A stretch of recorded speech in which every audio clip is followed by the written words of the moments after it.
মুভির শুরুতে আমরা ফতুবা নামের এক মহিলাকে দেখতে পাই যে সবার পাশে থেকেও দিন শেষে বড় একা ছিল। সে জাপানের একটা ছোট্ট শহরে তার 16 বছরের মেয়ে আজামির সাথে থাকতো। ফতুবা ছিল খুব সাধারণ কিন্তু ভীষণ শক্ত মনের একজন মমতাময়ী মা। তার জীবনের একমাত্র লক্ষ্য ছিল তার মেয়ে আজামির খেয়াল রাখা। সে প্রতিদিন কাক ভরে ঘুম থেকে উঠতো। তার মেয়ের জন্য টিফিন বানানো, চুল বেঁধে দেওয়া আর তাকে স্কুলের জন্য তৈরি করা ছিল তার রোজকার কাজ। তারপর সে তার জীবনের খুঁটিনাটি ছোট বড় সব বিষয় সে তার মেয়েকে খুব ভালোবাসা দিয়ে বুঝিয়ে বলতো। আজামির কাছে এইসবে ছিল খুব স্বাভাবিক ব্যাপার। তবে মাঝে মাঝে তার মায়ের এই ওভার প্রোটেক্টিভ স্বভাবের কারণে সে কিছুটা বিরক্ত হতো। যদিও মনের গভীরে আজামি তার মাকে ভীষণ ভালোবাসতো, কিন্তু মাঝে মাঝে তার মনে হতো যে তার মা একটু বেশি করছে। এরপর দেখা যায় একদিন সকালে আজামি স্কুলের জন্য রেডি হয়ে ব্রেকফাস্ট করছিল, কিন্তু আজকের খাবারটা তার খুব একটা পছন্দ হয়নি। তাই সে তার মাকে বলে যে এই নাস্তাটা আমার একদম ভালো লাগেনি। তার মা অবশ্য তার কথায় তেমন একটা কান দেয় না। এরপর তার মা তাকে বলে যে চল আজকে তোকে সাইকেলে করে স্কুলে নামিয়ে দিয়ে আসি, না হলে তোর দেরি হয়ে যাবে। কিন্তু আজামি সরাসরি মানা করে দেয় আর বলে যে সে হেঁটেই চলে যেতে পারবে। আসলে আজামির মনে হতো যে সে যদি মায়ের সাথে সাইকেলে চড়ে স্কুলে যায় তবে অন্য বাচ্চারা তাকে গরিব ভেবে মজা করবে। এরপর আজামি একা হেঁটে স্কুলের দিকে রওনা দেয়। স্কুলে সে খুব একটা জনপ্রিয় ছিল না, কারণ সে বেশ ইন্ট্রোভার্ট স্বভাবের ছিল। এই সুযোগে স্কুলের কিছু মেয়ে তাকে দুর্বল ভেবে নিয়মিত উত্ত্যক্ত করত। আজামিকে সবকিছু মুখ বুঝে সহ্য করতে হতো, কারণ তার ভয় ছিল যে যদি সে নিজের জন্য রুখে দাঁড়ায় বা কোনো অভিযোগ করে তবে হয়তো পরিস্থিতি আরো খারাপ হয়ে যেতে পারে। কিন্তু যখনই আজামি কোনো কারণে খুব মন খারাপ করত বা সমস্যায় পড়তো, সে তার মায়ের দেওয়া ওই রুমালটার ঘ্রাণ নিত যাতে সে মানসিক শান্তি পেত। এর ফলে আজামির মনে হতো যে সে সুরক্ষিত আছে আর তার মা সবসময় তার পাশে রয়েছে।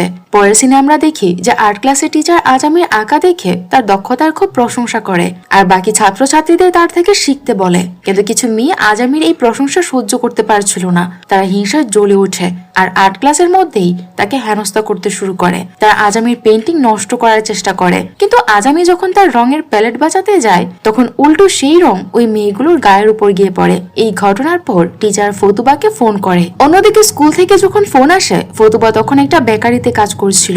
আজামির স্কুলের কথা শুনে সে সবকিছু ফেলে রেখে দৌড়ে স্কুলে যায়। সেখানে গিয়ে সে দেখে যে আজামি মেডিকেল রুমে বসে আছে আর তার সারা শরীরের উপর থেকে নিচ পর্যন্ত রং মাখানো। ফতুবা আজামিকে জিজ্ঞেস করে যে এটা কে করেছে। আজামি বলে যে এটা তার নিজের ভুলেই হয়েছে, কিন্তু ফতুবা তো মা, সে ঠিকই সব বুঝে যায়। তাই সে আজামিকে বোঝায় যে তোমাকে শক্ত হতে হবে, নিজের জন্য লড়াই করা শিখতে হবে। এরপর টিচার ফতুবাকে জিজ্ঞেস করে যে বাড়িতে আপনার মেয়ের সাথে আপনার সম্পর্ক কেমন। ফতুবা জানায় যে তারা দুজনেই বন্ধুর মতো থাকে। এরপর টিচার যখন তার বাবার কথা জিজ্ঞেস করে ফতুবা কিছুটা ঘাবড়ে যায়। সে জানায় যে আজামির বাবার নাম কাজুরু। 1 বছর আগে কাউকে কিছু না বলেই সে বাড়ি ছেড়ে কোথাও চলে গেছে। এরপর থেকে তার কোনো খোঁজ তারা জানে না। সত্যি বলতে ফতুবা কাজুরুর জন্য মনে মনে খুব দুশ্চিন্তা করত, কিন্তু আজামির সামনে সে কখনো নিজের কষ্ট প্রকাশ হতে দিত না। সে তার সমস্ত দুঃখ আর যন্ত্রণা হাসির আড়ালে লুকিয়ে রাখতো যাতে তার মেয়ে শুধু খুশি থাকে। তারপর একদিন ফতুবা নিজের কাজ করছিল, এমন সময় হঠাৎ তার শরীর খুব খারাপ হয়ে যায় আর সে জ্ঞান হারিয়ে সেখানেই পড়ে যায়। এরপর তাকে দ্রুত হাসপাতালে নিয়ে যাওয়া হয়। ডাক্তার তাকে জিজ্ঞেস করে যে আপনার কেমন বোধ হচ্ছে। ফতুবা তাকে জানায় যে গত কয়েকদিন ধরে আমি খুব দুর্বল অনুভব করছি আর আমার খুব মাথাও ঘুরাচ্ছে। ফতুবার কথা শুনে ডাক্তার কিছুটা চিন্তিত হয়ে পড়ে। ডাক্তার তাকে কিছু পরীক্ষা নিরীক্ষা করাতে বলে, কিন্তু পরীক্ষার রিপোর্ট আসার পর ডাক্তার ফতুবাকে এমন এক খবর দেয় যা তাকে স্তব্ধ করে দেয়। ডাক্তার তাকে জানায় যে তার 4th স্টেজ ক্যান্সার হয়েছে, যার কোনো চিকিৎসা নেই আর সে খুব দ্রুত মারা যেতে চলেছে। এই খবর শোনা মাত্রই ফতুবার পায়ের তলার মাটি যেন সরে যায়। সে চরম আতঙ্কিত হয়ে পড়ে, কিন্তু তবুও সে কাঁদে না।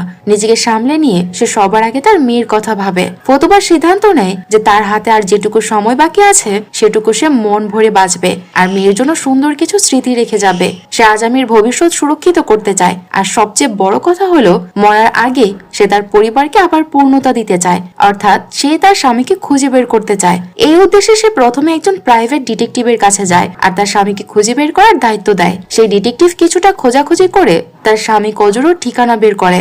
এরপর ফতুবা বাড়ি ফিরে আজামির সাথে মন ভরে কাঁকড়া খায়। এখানে মজার ব্যাপার হলো যে প্রতি বছর এই বিশেষ দিনে কেউ একজন তাদের বাড়িতে উপহার হিসেবে কাঁকড়া পাঠাতো, আর সেই মানুষটা কে তা আমরা একটু পরেই জানতে পারবো। পরের দিন ফতুবা ডিটেকটিভের দেওয়া ঠিকানায় কজুরু কজুরের সাথে দেখা করতে যায়। তাকে দেখতে পেয়ে ফতুবা মনের ঝাল মিটিয়ে তাকে মারধর শুরু করে। এরপর সে তাকে নিজের মরণবিধির কথা জানায়। তখন কজুরু স্বীকার করে যে সে তাদের ছেড়ে অন্য এক নারীকে বিয়ে করেছিল আর সেখানে তার একটি মেয়েও হয়েছে, কিন্তু কিছুদিন আগে তার সে দ্বিতীয় স্ত্রী তাকে আর তার ছোট্ট মেয়েটিকে ফেলে অন্য কারোর সাথে পালিয়ে গেছে।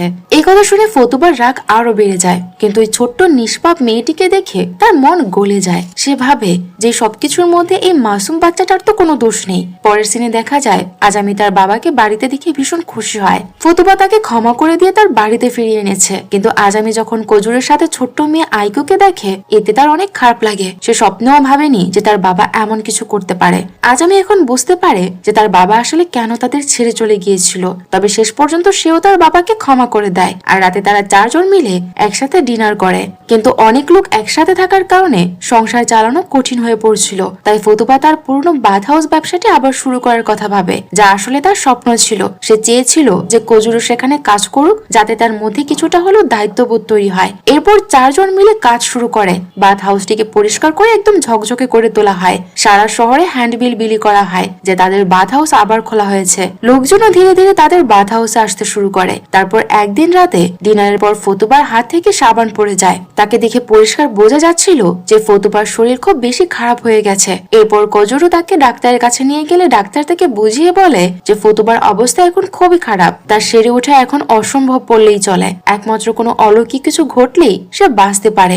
ডাক্তার এও জানায় যে কজুরের কারণে ফতুবার জীবনের যে মানসিক চাপ আর ক্লান্তি এসেছিল সেটাই এই রোগের প্রধান কারণ। এটা শুনে কজুরুর মনে প্রচন্ড অপরাধ বোধ তৈরি হয়। পরের দিনে কজুরু ফতুবাকে বলে যে টোকিওর কোনো ভালো হাসপাতালে গিয়ে তার চিকিৎসা করানো উচিত, কিন্তু ফতুবা মানা করে দেয়। সে বলে যে এখন আর কোনো চিকিৎসার মানে হয় না, আমার জীবনের কোনো ভরসা নেই, তাই যতটুকু সময় বাকি আছে আমি নিজের পরিবারের সাথে শান্তিতে কাটাতে চাই আর কিছু ভালো স্মৃতি তৈরি করতে চাই যাতে মনে কোনো আক্ষেপ না থাকে। অন্যদিকে স্কুলে আজামির ইউনিফর্ম হারিয়ে গিয়েছিল, যার ফলে সে খুব আঘাত পায়। এই ড্রেস হারানো আর আগের অপমানের কারণে পরের দিন সে আর স্কুলে যেতে চাইছিল না, কিন্তু ফুতুবা তাকে জানায় যে ইউনিফর্ম থাকুক বা না থাকুক তাকে স্কুলে যেতেই হবে। সে যদি এভাবে হার মেনে নেয় তবে জীবনে কখনো এগিয়ে যেতে পারবে না। তাকে নিজের জন্য নিজেকেই রুখে দাঁড়াতে হবে, নয়তো এই দুনিয়া তাকে সবসময় নিচু করেই দেখবে। এই বিষয় নিয়ে মামির মধ্যে কিছুটা ঝগড়া হয়। ফুতুবা তাকে বোঝাতে চায় যে মানুষের মোকাবিলা করা শিখতে হবে, পালিয়ে গেলে চলবে না। কিন্তু আজামি কাঁদতে কাঁদতে বলে, মা আমি তোমার মতো এতটা শক্ত মনের মানুষ নই, আমি এসব কিছুই পারবো না। আজামির কথা শুনে ফতুবা বলে, আরে পাগলি, তুই তো আমারই মেয়ে, তাহলে তুই শক্ত হবি না কেন? এই কিছুক্ষণ পর কজুরি এসে ফতুবাকে জানায় যে তার অত বোঝানোর পরও আজামি স্পোর্টস ড্রেস পরে স্কুলে যায়নি। এটা শুনে ফতুবা খুব চিন্তায় পড়ে যায়। সে ভাবে যদি এভাবেই চলতে থাকে তবে তার মৃত্যুর পর আজামির কি হবে। ঠিক তখনই তার মনে পড়ে যে আজামি সকাল থেকে কিচ্ছু খায়নি। তাই সে কজুরুকে বলে, তুমি গিয়ে ওকে 1 বোতল দুধ দিয়ে এসো, না হলে ওর শরীর খারাপ করবে। পরের সিনে দেখা যায় যে আজামি আজ স্কুলে গিয়েছে, কিন্তু সেই মেয়েগুলো আজও তাকে উত্ত্যক্ত করার চেষ্টা করে। কিন্তু ঠিক সেই মুহূর্তে আজামির কানে তার মায়ের কথাগুলো বাজতে থাকে। সে নিজের জেদে অটল থাকে আর প্রতিবাদ শুরু করে। সে তাদেরকে সাফ জানিয়ে দেয় যে তার ইউনিফর্ম চুরি করেছে সে যেন এখনই সেটা ফেরত দেয়, কারণ সে জানতো এটা ওই বখাটি মেয়েগুলোরই কাজ। প্রচন্ড মানসিক চাপে আজামির বমি পর্যন্ত হতে থাকে। এরপর সে যখন নার্সরুমে যায় সে দেখে যে সেখানে তার ইউনিফর্মটা আগেই রাখা আছে। বিকেলে সে যখন বাড়ি ফেরে তখন সে দেখে যে তার মা পথ চেয়ে তার জন্য অপেক্ষা করছে। পরের সিনে আমরা দেখি যে কাজুরের মেয়ে আইকুর কাছে একটা গোপন বক্স ছিল। সেদিন সন্ধ্যায় টয়লেট পরিষ্কার করে ক্লান্ত হয়ে ফেরার সময় ফুতুবা লক্ষ্য করে যে আইকো ক্যাশ রেজিস্টার থেকে টাকা সরাচ্ছে। সে এই কথা কজুরুকেও জানায়। এরপর আইকোর জিনিসপত্র চেক করতে গিয়ে সেই সিক্রেট বক্সটা সে খুঁজে পায়, যেটা আসলে ছিল একটা মাটির ব্যাংক। সেখানে তার মায়ের লেখা একটা চিঠিও ছিল। চিঠিতে লেখা ছিল যে তার মা মনে করে তার বাবা তার খেয়াল রাখতে পারবে আর তার আগামী জন্মদিনে মা তাকে নিতে আসবে। পরের দিন হঠাৎ দেখা যায় আইকো কোথাও উধাও হয়ে গেছে। তখনই কজুরুর মনে পড়ে যে আজ আইকোর জন্মদিন। সবার মনে হতে থাকে যে হয়তো তার মা এসে তাকে নিয়ে পালিয়ে গেছে। এতে সবাই ভীষণ চিন্তায় পড়ে যায়। ফুতুবার আজামি তাকে খুঁজতে স্টেশনে যায় আর ভাগ্যক্রমে তাকে সেখানেই পেয়ে যায়। ফুতুবা প্রথমে তাকে একটু বকাঝকা করে, কিন্তু পরক্ষণই পরম মমতায় তাকে জড়িয়ে ধরে বাড়ি নিয়ে আসে। পরের সিনে বাধা হাউসে কজুরু ফতুবাকে জিজ্ঞেস করে যে সে তার জন্য কিছু করতে পারে কিনা। অর্থাৎ ফতুবার কোনো শেষ ইচ্ছে আছে কিনা। যদি তার কোনো শেষ ইচ্ছে থাকে তবে সে সেটা পূরণ করতে চায়। কিন্তু কাজুরুর এই প্রশ্ন ফুতুবাকে রাগিয়ে দেয়, কারণ এই দায়িত্ব তো কাজুরের নিজের থেকে নেওয়া উচিত ছিল। ফুতুবা তাকে মনে করিয়ে দেয় যে সে কতটা খারাপ স্বামী আর কাণ্ড জ্ঞানহীন বাবা ছিল। এরপর ফুতুবা তাকে নিয়ে প্রতিজ্ঞা করিয়ে নেয় যে ফুতুবার মৃত্যুর পর সে সবকিছু ঠিকঠাক সামলে নেবে। এরপর ফুতুবার সিদ্ধান্ত নেয় যে সে আজামি আর আইকোকে নিয়ে একটা ট্রিপে যাবে আর কাজুরো বাড়িতে থেকে ব্যবসা সামলাবে। এই খবর শুনে মেয়ে দুটো খুব উৎসাহিত হয়ে পড়ে। পরের সিনে দেখা যায় তারা তিনজন ট্রিপের জন্য বেরিয়ে পড়েছে। রাস্তার মাঝে 24 বছরের এক ছেলের সাথে তাদের দেখা হয়, যার নাম তাকুমি। সে তাদের কাছে লিফট চায়। গাড়িতে বসে সে বলে যে তার লাল গাড়ি খুব পছন্দ আর সে তাদের সাথেই যেতে চায়। কিন্তু ফুতুবার তাকে দেখে সন্দেহ হয়, তাই সে তাকে সত্যি কথা বলতে বলে। তাকুমি তাকে জানায় যে তার বাড়ির পরিবেশ একদম ভালো ছিল না, তাই সে ঘর ছেড়ে পালিয়ে এসেছে। তখন ফুতুবা তাকে জড়িয়ে ধরে সাহস যোগায় আর বলে যে তার লক্ষ্য হওয়া উচিত উত্তর দিকের প্রান্তরে যাওয়া, যেখানে সে অনেক কিছু অভিজ্ঞতা অর্জন করতে পারবে। এই কথা শুনে তাকুমি আবেগপ্রবণ হয়ে পড়ে আর ফুতুবাকে বলে যে সে তার লক্ষ্য পূরণ করে আবার অবশ্যই ফুতুবার সাথে দেখা করতে আসবে। পরদিন তারা সমুদ্রের পাড়ে পৌঁছায় আর মাউন্ট ফুজির অপূর্ব দৃশ্য উপভোগ করে। এরপর তারা একটি রেস্টুরেন্টে যায়, যেখানে একজন বধির ওয়েট্রেস তাদের খাবার পরিবেশন করছিল। তারা স্পাইডার ক্যাপ অর্ডার করেছিল, কিন্তু যখন বিল মেটানোর সময় আসে তখন হঠাৎ ফুতুবা ওয়েট্রেসকে একটা চড় মেরে বসে আর সেখান থেকে দ্রুত বেরিয়ে আসে। ফেরার পথে আজামি যখন ফুতুবাকে জিজ্ঞেস করে তুমি এমনটা কেন করলে, তখন ফুতুবা জানায় যে ওয়েট্রেস মহিলা ছিল 1 নম্বরের ডাইনি, এই সেই নারী যে তাদের প্রতি বছর কাকড়া পাঠাতো। এরপর ফুতুবা আরো বড় এক সত্য ফাঁস করে। কাজুরো আসলে আগে ওই মহিলাটির স্বামী ছিল আর ফুতুবা ছিল তার দ্বিতীয় স্ত্রী, অর্থাৎ কাজুরো লোকটা তিনজন মহিলার জীবন নিয়ে ছিনিমিনি খেলেছে। এরপর আজামি যখন তাদের বিয়ের কথা জিজ্ঞেস করে ফুতুবা বলে যে 15 বছর আগে তাদের বিয়ে হয়েছিল, কিন্তু আজামি হিসেব করে দেখে যে এই সময়টা তো তার বয়সের সাথে একদমই মিলছে না। হিসাব মেলাতে না পেরে আজামি ফুতুবাকে সব সত্যি বলার জন্য জোরাজোরি করে। তখন ফুতুবা তাকে জানায় যে রেস্টুরেন্টে যে ওয়েট্রেসকে দেখেছো তার নাম কিমি। কিমি যখন মাত্র 19 বছর বয়সী ছিল তখনই সে তোমাকে জন্ম দিয়েছে, কিন্তু 15 বছর আগে সে তাকে ছেড়ে পালিয়ে যায়। এরপর ফুতুবা আজামিকে বলে যে যাও কিমিকে গিয়ে বলো যে তুমিই তার মেয়ে, কিন্তু আজামি যেতে রাজি হয় না। তখন ফুতুবা জোর করে বলে তোমাকে বলতেই হবে তুমি আমার মেয়ে, তোমাকে সাহস দেখাতেই হবে। ফুতুবা তাকে সেখানেই ছেড়ে দেয় আর যাওয়ার আগে বলে দেয় যে তুমি গিয়ে কথা বলো, আমি তোমাকে নিতে ফিরে আসবো। কিমি যখন আজামিকে একা বাইরে থাকতে দেখে সে তখন বেরিয়ে আসে আর একটি বোর্ডে লিখে জিজ্ঞেস করে তুমি আজামি না? আজামি হ্যাঁ বলে আর ইশারা ভাষায় তার সাথে কথা বলতে শুরু করে। এতে কিমি অবাক হয়ে যায় আর তাকে জিজ্ঞেস করে যে তুমি ইশারা ভাষা শিখলে কিভাবে। আজামি তাকে জানায় যে তার মা তাকে বলেছিল যে এটা ভবিষ্যতে তার কাজে আসবে, অর্থাৎ ফুতুবা আগে থেকে আজামিকে তার আসল মায়ের কাছে পাঠানোর জন্য তৈরি করেছিল। সম্ভবত সে নিজের মৃত্যুর কথা অনেক আগে থেকে আন্দাজ করতে পারছিল। অন্যদিকে ফুতুবা আইকোকে নিয়ে একটা অ্যাকোয়ারিয়ামে যায়। সেখানে গিয়ে তার মন কিছুটা শান্ত হয়, এই ভেবে যে কিমি এখনো তরুণী আছে, তাই তার মৃত্যুর পর কিমি অন্তত আজামের খেয়াল রাখতে পারবে। এরপর ফুতুবা পরম মমতায় আইকোর হাত ধরে আর তাকে বলে যে আজামিকে ডেকে আনতে। কিন্তু আইকো আর আজামি যখন ফিরে আসে এসে তারা দেখে যে ফুতুবা মাটিতে জ্ঞান হারিয়ে পড়ে গেছে। পরের সিনে দেখা যায় যে ফুতুবা হাসপাতালে ভর্তি আছে। কাজুরো সেখানে এসে কিমির সাথে তার দেখা হয়। কিছুদিন পর ফুতুবার অবস্থা আরো খারাপ হয় আর সে হুইল চেয়ারে চলাফেরা করতে থাকে। আজামি আর আইকো তাকে বাহিরে ঘুরতে নিয়ে যায়। ফুতুবা আজামিকে জিজ্ঞেস করে যে তুমি কিমির সাথে যোগাযোগ রাখছো তো?